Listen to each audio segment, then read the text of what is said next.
once again from the Chess Gym. This is your host, Rene Phillips. Once again, looking forward to another exciting time, another exciting lesson in tactics that can result out of the opening.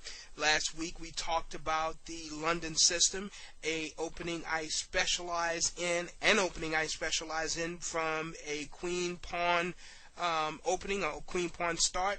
Typically, queen pawn openings are noted as being passive and positional, and last week we demonstrated that there can be bites and latent explosive possibilities that can result in the opening from queen pawn openings, such as the London system, and there are others, the cousins of the London system, such as the Trompowsky attack, the Torre attack, and even the Kali.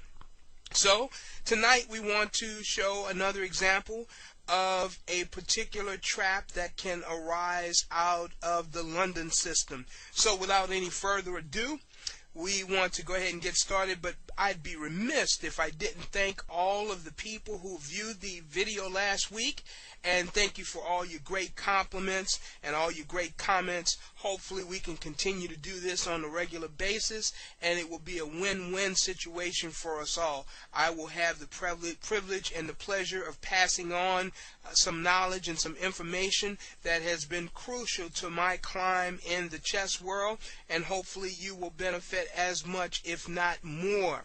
Looking forward to tonight. And please stop by the Chess Gym, www.thechessgym.com, and drop us a line. We also want to thank the people who made this possible. What a great idea to give people the opportunity to learn chess in a video audio format online. Well, let's get started. White plays pawn to d4. Black plays. Tonight we're going to look at an Indian system. Knight to f6 is always a more flexible move than just the outright pawn to d5, because black refuses to declare and expose his intentions, and knight to f6 is a flexible move because from this venture or this point, the only option that black has eliminated from his repertoire is that of the Dutch defense, which starts out with pawn to f5. By playing knight to f3, black has at his disposal the King's Indian defense. After knight to f3, he has the King's Indian defense, bishop f4. King's Indian defense will result from positions after playing pawn to d6. This is one of the focal moves and premier moves to set the King's Indian attack.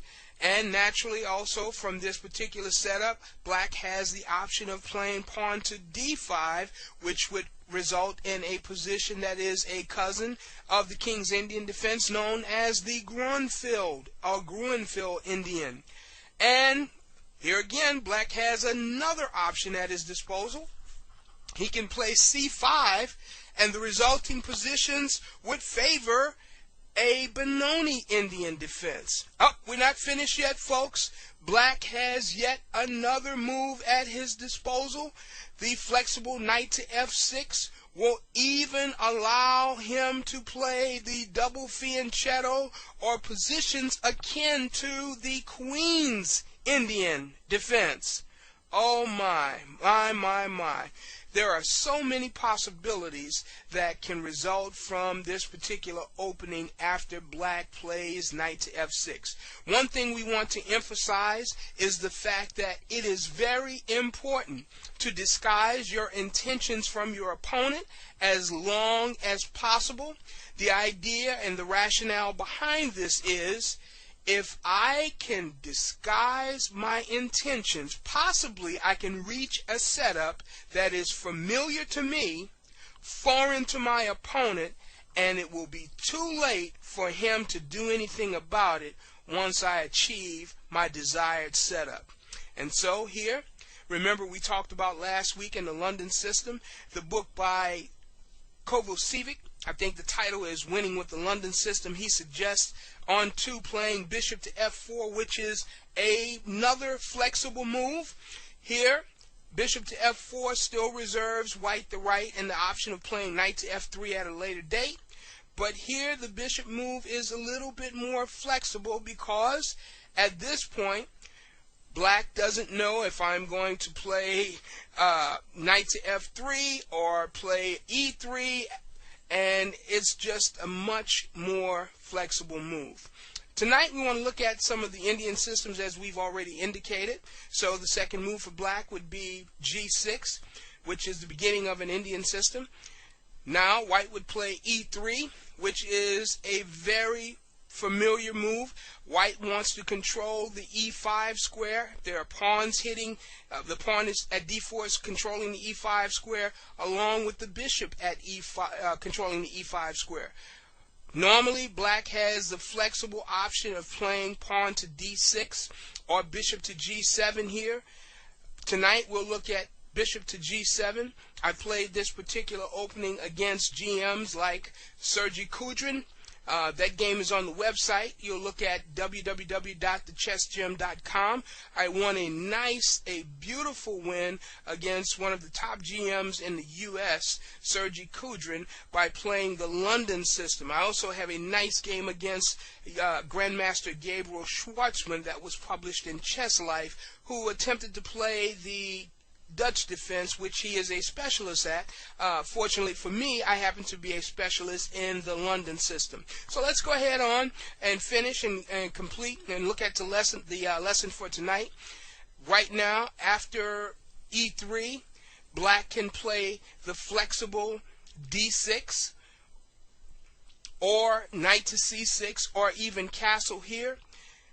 Now white plays knight to f3, and the reason I like knight to f3 here is because I want us to count the number of pieces we have trained on the e5 square. There is the pawn on d4, the bishop on f4, and the knight on f3. All three pieces dominate the e5 square. Usually black at this juncture will make a decision to contest in the center by playing d6. White will respond with bishop to c4. Now, this is one of my pet variations, and guess what? This doesn't cost anything, folks, but I am actually revealing to you a move out of my own personal secret repertoire. This is one of my secret weapon moves, and it proves that it is very fruitful to do your own analysis, to prepare your own variations, based on ideas that you have and develop. It's been said that having a bad plan is better than having no plan at all. All of the books say that bishop to c4 leads to drawish positions, and white doesn't have an edge, and white doesn't have this, white doesn't have that. The bishop's better placed on e2. I've heard that from so many IMs, GMs, and guess what? Many of the people that have said that have fallen prey to this particular move and a trap that I'm going to show you in just a few minutes. Bishop to c4 may not be the best post for the bishop in this particular queen pawn opening, but it is a post that I am familiar with because I have played hundreds, thousands of games from this position, and I believe that I know the intricacies of this position better than my opponent simply because I've played it more times, which is also the rationale behind preparing your own lines and your own analysis. Do your homework, folks. Play your lines, play your ideas, play your plans, play them over and over and over again so that hopefully you can steer the game into a position that you are more familiar with than your opponent.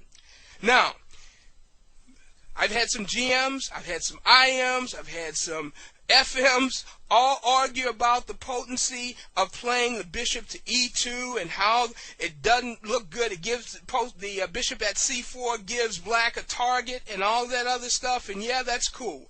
And here again, one IM who will go unnamed said that after bishop c4, black should play c6. With the objective of expanding on the queen side.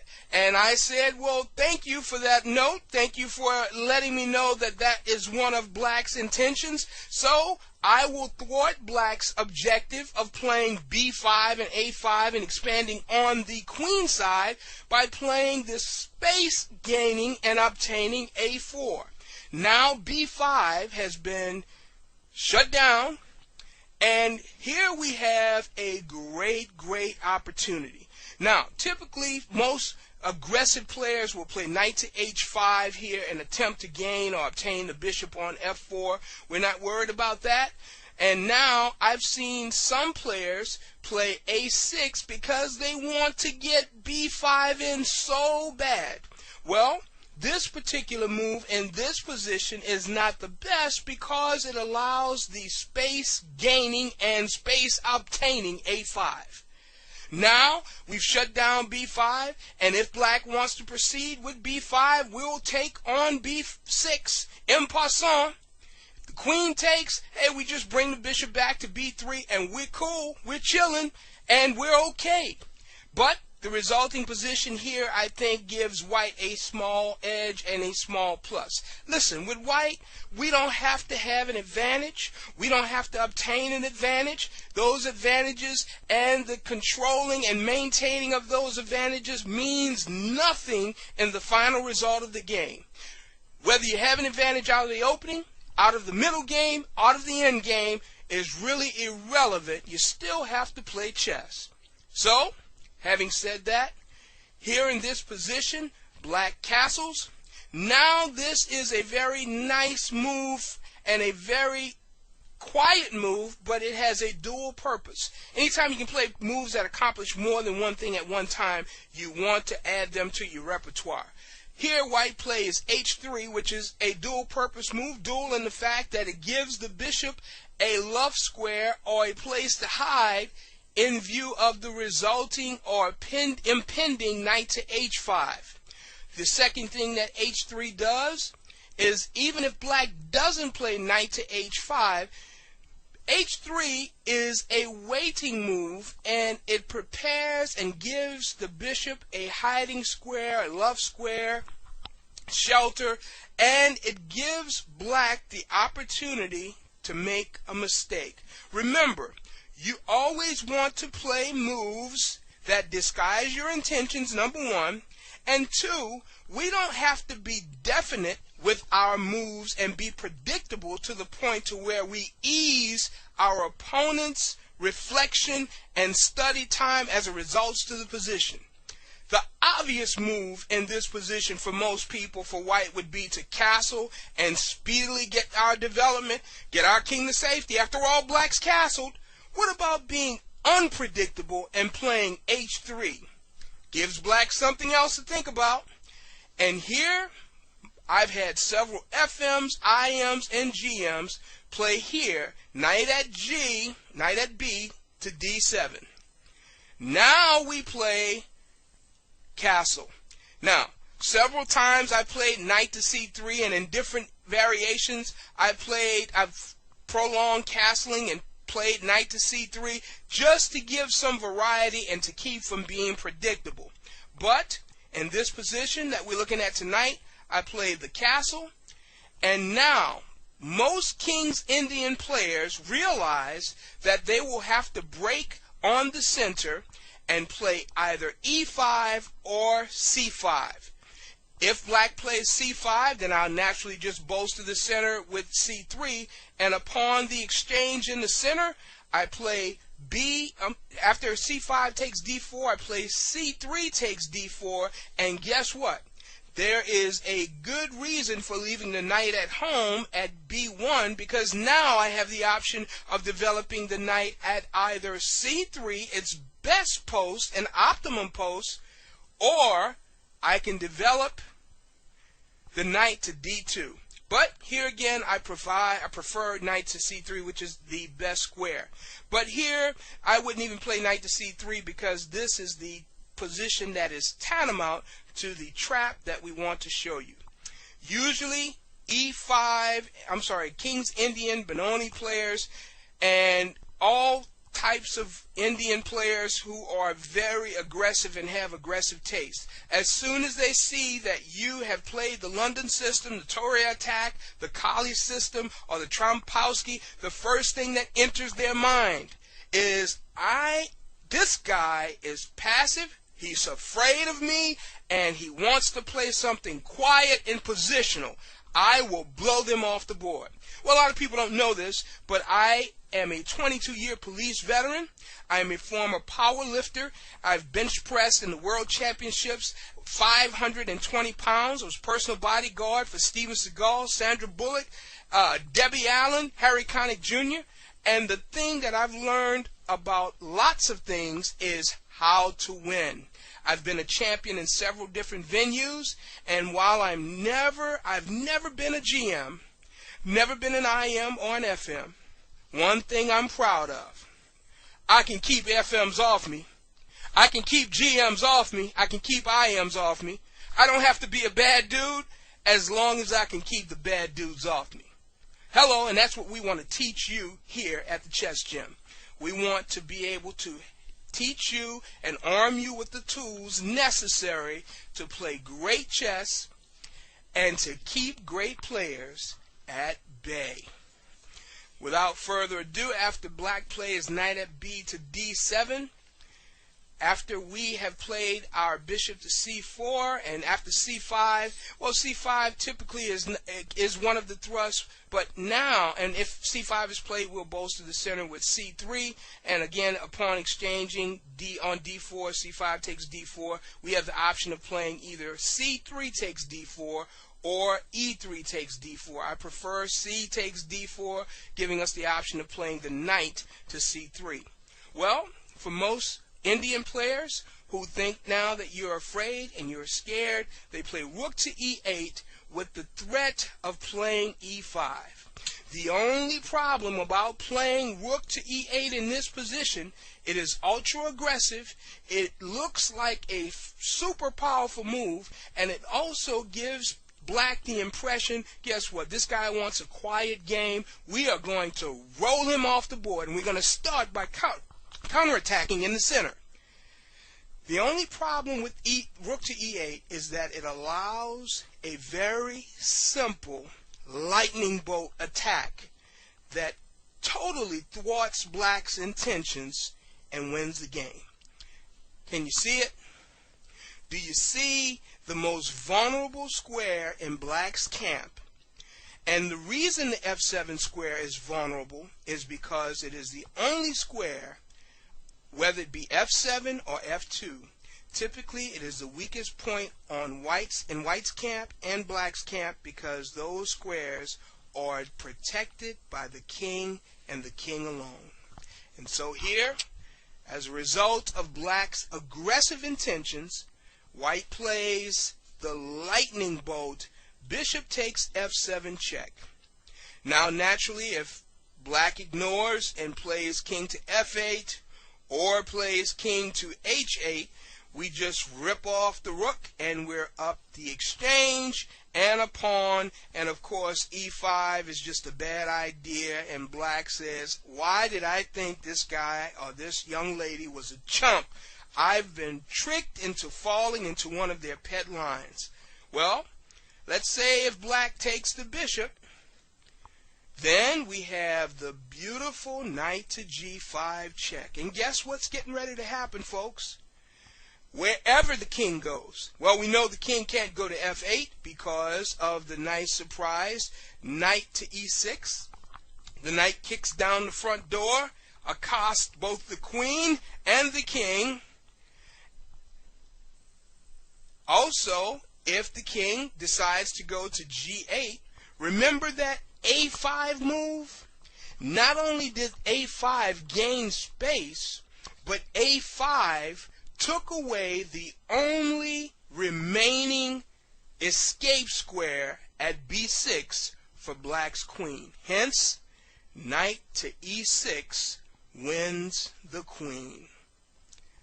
Well, that is one of the great traps that I have devised out of my own home preparation and analysis, and I hope that you too will decide to spend time on your own lines and spend time learning positions not based off or based on what the books say or what somebody else says, whether it be equal, unequal, advantage, disadvantage. Guess what? You still have to play chess.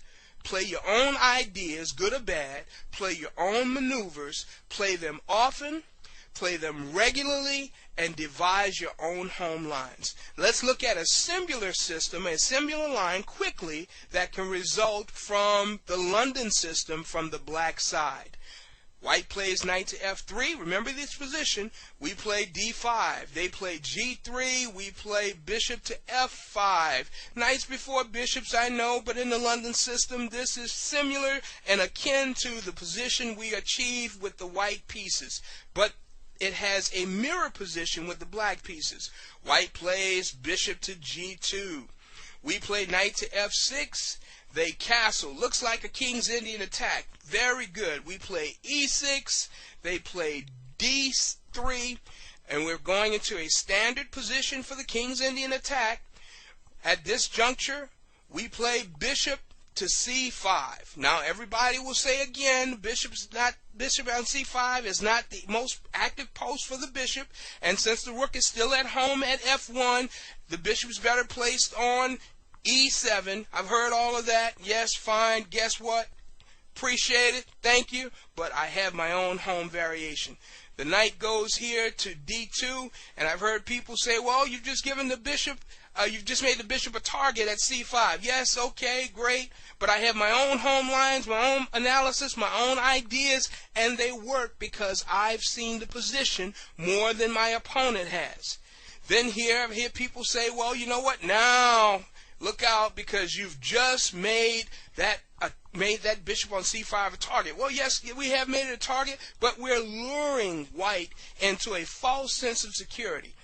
With c3, white threatened b4 and a4 and b5, and hey, the same thing applies. We play a5.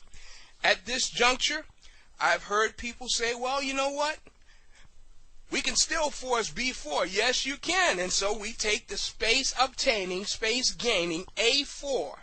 And of course, the same thinking applies here. White says, okay, this guy just wants to play something positional. He just wants to get out of the opening unscathed. He's scared. Let's attack him and blow him off the board by counterattacking in the center. And here again, we have the mirror position, but this time from the black side, white has moved the rook to e1, and now the vulnerable f2 square is just as vulnerable with white as it is with black. Why? Because it is the only sector on the board that is protected by the king. The bishop strikes with lightning on f2, drawing the king out onto the battlefield. And here again the same thing applies. Knight goes to g4 check. The king cannot go to f1 because of the family fork at e3. And if the king goes to g1, the enterprising knight to e3 wins the queen as the space-gaining, space-obtaining a4 nets the queen. The only escape square for the queen, b3, has been denied of the fair lady, and she has been captured, and hence the game will end shortly. I am so happy that you tuned in with us again this night. There you have two more tactics from the London system repertoire. Tactics that can result out of queen-pawn openings. Thanks again for tuning in to the Chess Gem. I'm your host, Rene Phillips. That's all for tonight. Keep those letters, keep those comments coming in, and we'll be back next week with another great tactic that can result out of a queen-pawn opening. Good night. Stop by www.thechessgem.com and drop us a line.